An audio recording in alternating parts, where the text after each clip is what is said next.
Okey, salam dan salam sejahtera, dan pencerahan kita masih berkisar lagi dengan isu yang mana kita tahu kenyataan yang dikeluarkan oleh Rafizi Ramli semalam, iaitu syarikat milik keluarga Menteri bekal putik kapas telinga dalam kontrak alat gantian kapal dan kapal perang. Dan kita tahu kenyataan itu dibalas oleh Menteri yang mengatakan bahawa sekali lagi menegaskan bahawa wanita yang dikaitkan dengan projek kapal tempur Persisil LCS bukan isterinya. Latif sebelum ini menafikan dakwaan bahawa Zainab Muhammad Saleh yang dikaitkan dengan syarikat palsu Arizas Marine Limited ialah isteri keduanya. Jadi isteri atau isteri-isteri saya tiada yang bernama Zainab binti Saleh. Tiada ahli keluarga saya yang terlibat dalam bisnes melibatkan pembekalan dan pembinaan kapal LCS. Sebagai wakil rakyat di kawasan laut dan Pulau Mersing, saya suka makan ikan tapi bukan ikan jerung, katanya dalam hantaran Facebook. Jadi dia kata di sini, dia berpantun, siakap senohong gelama ikan duri, cakap bohong lama-lama jadi pencuri. Siakap senohong gelama ikan jerung, cakap pembohong tak lama mati jadi jerangkung. Ini kata dia. Jadi apabila kenyataan yang dikeluarkan oleh Menteri, jadi hari ini saya lihat Rafizi Ramli dengan begitu pantas menjawab persoalan yang dikeluarkan oleh Menteri ini, yang mana di sini kita lihat tokoh muda yang seperti saudara Rafizi Ramli ini. Pada saya amat respect kerana beliau mencabar Menteri. Kalau betul beliau bersalah, maka dia mencabar supaya Menteri iaitu Latif Ahmad perlu saman editor BHIC dan saya. Jadi ini kenyataan yang terkini oleh Rafizi Ramli. Dan saya harap pimpinan UMNO, pimpinan muda UMNO supaya bersikap seperti saudara Rafizi Ramli ini. Kalau keluarkan kenyataan, berani dan menunjukkan sikap bahawa kalau betul kita tak salah, kau saman saya. Jadi itu adalah sikap yang terbaik. Maka ini bukan yang main-main. Jadi Rafizi Ramli pun sudah mencabar Menteri, saman beliau jika Menteri rasa bahawa Menteri tidak melakukan kesalahan. Jadi apa jawapan Rafizi di sini? Penafian terbaru Datuk Latif Ahmad, Menteri di Jabatan Perdana Menteri, mengenai pembabitan beliau dalam isu melalui syarikat-syarikat yang dikawal oleh isteri kedua beliau, yang dibuat pada hari ini hanyalah penafian di Facebook. Jadi kita tengoklah pemimpin UMNO, pemimpin Perikatan Nasional ni, daripada UMNO masuk ke Bersatu ni, inilah sikap mereka. Dia buat penafian di dalam Facebook. Beliau tidak sedikit pun membidas fakta-fakta yang telah dikongsikan dengan rakyat setakat ini. Jadi yang pertama, Rafizi kata, laporan forensik kapal LCS menamakan Zainab Muhammad Saleh sebagai isteri beliau. Ini yang pertama, itu laporan forensik. Ini bukan Rafizi pandai-pandai cakap. Jadi ini dalam laporan ada tahu bahawa Zainab Muhammad Saleh ini sebagai isteri beliau.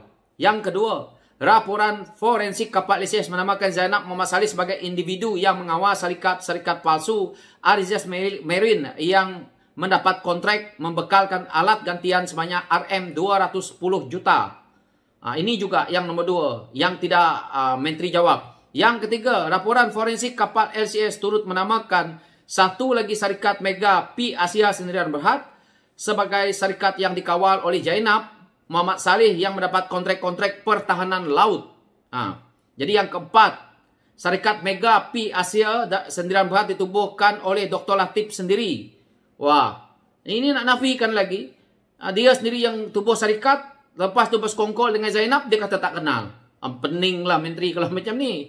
Yang kelima, syarikat Mega P Asia Sdn Bhd milik bersama Dr. Latif dan Zainab Muhammad Saleh. Macam mana dia boleh kata dia tak kenal orang yang bernama Zainab Muhammad Saleh ni, sedangkan dalam dokumen semua ada nama dia. Jadi ini penafian Facebook. Ini adalah geng-geng Datuk Seri Najib suka menjawab soalan di Facebook.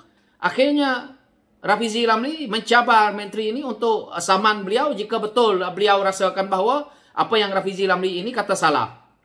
Jadi pantun dia tadi itu patut dia baca sendiri.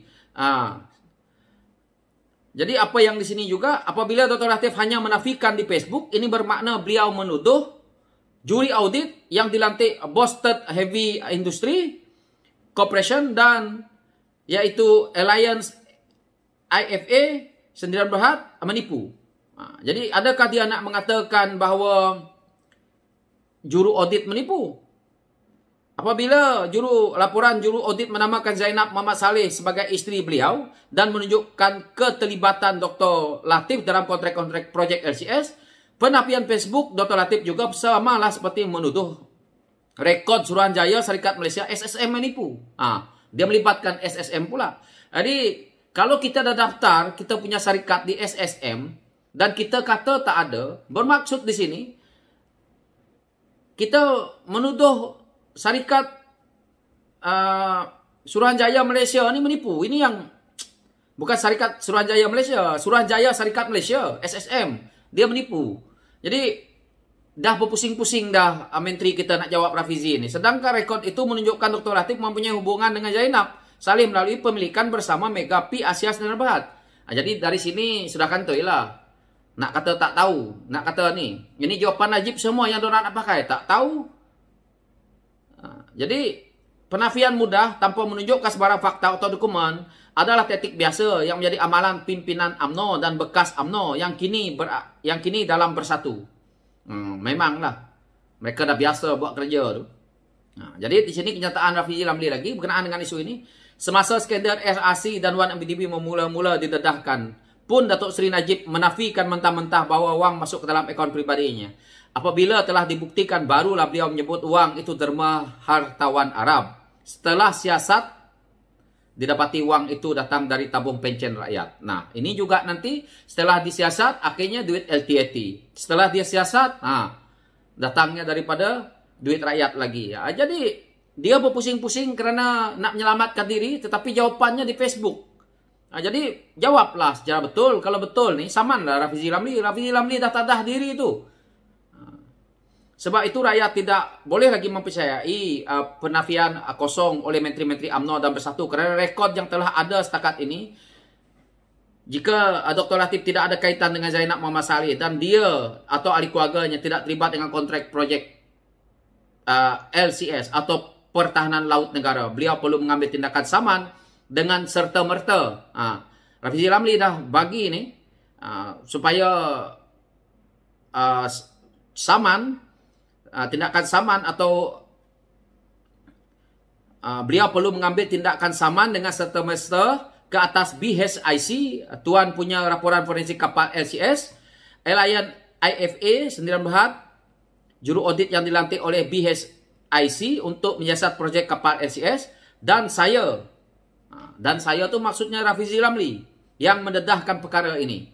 Jika ini tidak diambil pada kadar segera, maka saya yakin Dr. Latif akan mengheret partinya Bersatu ke kancah kekalahan dalam PRU ke-15 kerana rakyat akan menghubung parti-parti yang melindungi watak-watak yang terlibat dengan skandal LCS. Ini adalah kenyataan Rafizi Ramli. Jadi saya harap menteri iaitu Datuk Dr. Latif kalau berani saman Rafizi Ramli kerana beliau mencabar anda hari ini sebagai menteri. Apa nak takut? Anak jantan lah kan. So itulah pencerahan saya. Sekian, terima kasih.